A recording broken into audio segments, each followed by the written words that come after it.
ऐका ना, भात उरलाय तर टाकून देऊ नका. मस्त त्याची चमचमीत रेसिपी दाखवते. तसंच जर आमटी खाऊशी नाही ना वाटली तर अशा प्रकारे भात फ्राय करून तर बघा. तर काय करायचं, भात मोकळा करून घ्यायचा. त्यानंतर कढईमध्ये चमचाभर तेल टाका, जिरं छान तडतडून घ्या, आवडीच्या भाज्या घाला, फ्लावर, कोबी किंवा वांगं, वाटाणा काहीही घाला, तेही परतून घ्या.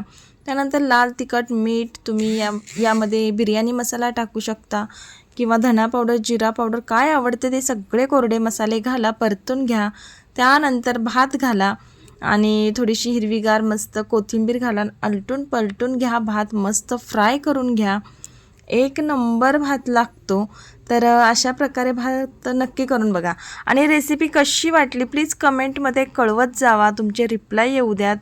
तर चला मग, व्हिडिओ आवडला असेल तर व्हिडिओला नक्की एक लाईक करा, व्हिडिओ शेअर करा, आमच्या चॅनलला सबस्क्राईब करा, इन्स्टावर असलात तर फॉलो करा. थँक्यू.